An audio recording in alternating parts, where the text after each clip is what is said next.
Samsung just released a brand new headset. This is the Samsung Galaxy XR, and it's a collaboration with Google.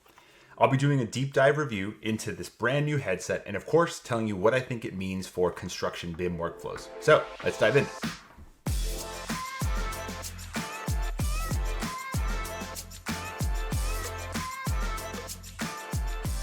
To me, the Samsung Galaxy XR sits somewhere on the spectrum between the Quest 3 and the Apple Vision Pro. The device is priced at $1,800 and is sold by Samsung, but it's made in collaboration with Google. It's powered by Android XR, which is Google's extension of their Android operating system designed for mixed reality headsets like this one. In the box, what you get is the headset itself, the battery pack that plugs into it, and a couple of accessories like the different size forehead pads and the light guard so that you can block out the environment. All of this comes in the box for $1,800 USD. You'll notice I didn't mention controllers. Controllers are not included by default. Like the Apple Vision Pro, out of the box, this is a headset that you use with hand tracking and eye tracking as well. The controllers are $250 extra. In my opinion, this device is designed to be more like a computing work device rather than a gaming device. Let's quickly run through some of the specs on this device.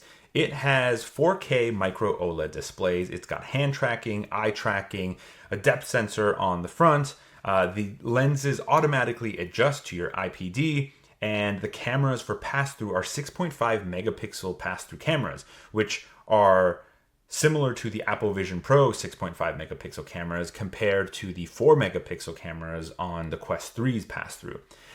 The device comes with 256 gigabytes of storage, so on a Quest 3, which is only $500, you are getting double that at 512 gigabytes. I thought that was interesting. This device is powered by a Snapdragon XR2 Plus Gen 2 chip. That is the next generation chip of what's on the Quest 3, which is just a Snapdragon XR2 Gen 2. No plus in there. On paper, the specs on this device are supposed to give you 20% more processing power than something like the Quest 3. But what I think is also really interesting is that this device has 16 gigabytes of RAM. That is twice the amount of RAM on the Quest 3, which has 8 gigabytes of RAM. And I chalk that up to this being more of a spatial computer meant for enterprise and multitasking workflows compared to something like the Quest 3. And I think it's fascinating because as you're using the headset, you do notice that it's more like the Vision Pro where you can have multiple windows up, multiple normal Android apps running at once as you switch back and forth between mixed reality apps and traditional 2D apps. You're going to need that 16 gigabytes. And what it means for applications like Resolve and BIM workflows is it also means you can load up more data at any given time. With Resolve's Wellington engine, I'm really excited to see what we can do on this device. Most of the device seems to feel like plastic, and so it is rather lightweight compared to something like the Apple Vision Pro. And of course, you'll notice there's a cable here. This cable is not for tethering to the computer. This is actually a power cable. Just like the Apple Vision Pro, this has a battery puck that you can put in your pocket, put on your desk, wherever you're using the device. One of the downsides to this device, much like the Apple Vision Pro, is that you can't wear glasses with it. I tried a little bit to try to squeeze my glasses in. If you have thin glasses, maybe you can get away with it, but it's not recommended.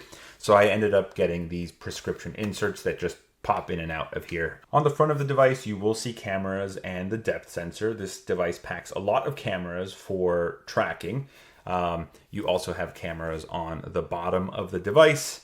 You've got a couple of buttons for volume, power, and the side strap is actually a touchpad. So if you double tap it, you can toggle the pass-through on and off very quickly. Looking into the headset, we can see that there is nice fabric.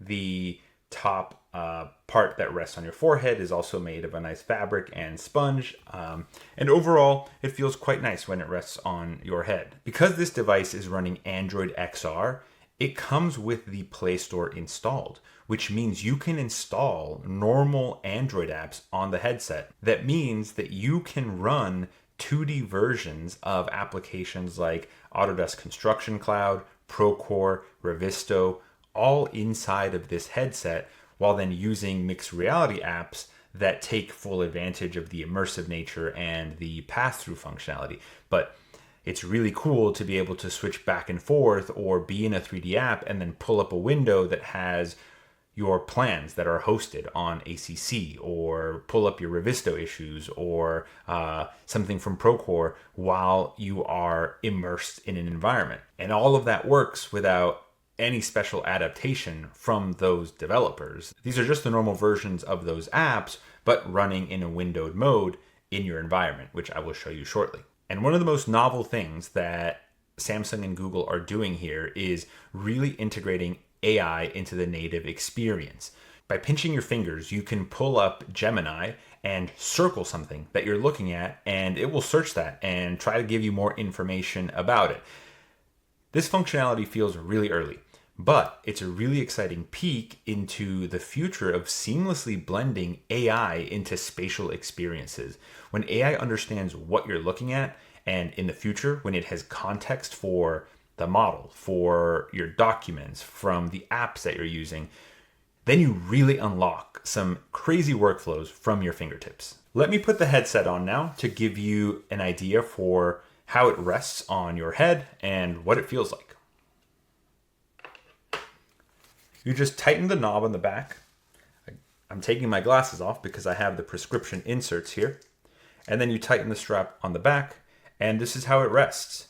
Again, I've got the power pack. That is what this cable is. It is not tethered into my computer. It is a standalone device, so everything is running on the headset. And now I can look around, and I have my windows around me. I can see my computer in front of me. I can see the camera and the environment. If I double tap the touchpad on the right strap, I can toggle between pass-through and mixed reality. If I look to the side, you can see there are no light guards, so I can still see what is in my periphery, which in the pass-through mode makes a lot of sense. It rests on the top of my head. Nothing is resting on my cheekbones, which is really nice. And the padding on the back and the front are pretty comfortable.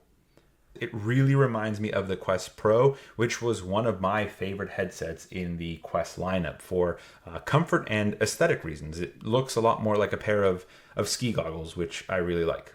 Now let's talk about interaction. Again, it works with hand tracking and eye tracking. If I look at my palm, I can see my hands in the headset, and if I pinch, I bring up the home screen. This is very familiar to anyone who is a Samsung Galaxy phone user. It is a very similar interface to what you're used to.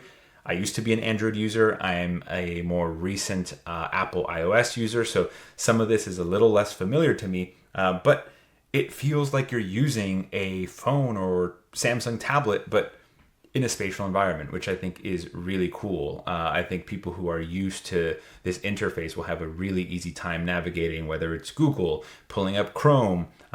Everything that you're used to works here, except it's in a mixed reality environment. Now let me give you a look into what I'm seeing and go through some of the workflows that I think are particularly exciting for construction. Let's start with Procore. This is the normal 2D Procore app that runs on Android, and I can explore my folders, my documents. I've opened a PDF as an example of how you could review a sheet, and I use my hands and my eyes to pinch and zoom around. I can also open up Autodesk Construction Cloud, and here I'm looking through some of my issues. Again, this is the standard app that you're already using on Android or your tablet, and I can even open documents, models, sheets, images. It's all there. I'll open the Revisto app as one last example, and I can see my issues, my dashboard. It's all available here, and it's running quite smoothly. And I just use my eyes and my hands to interact with elements. I can resize it.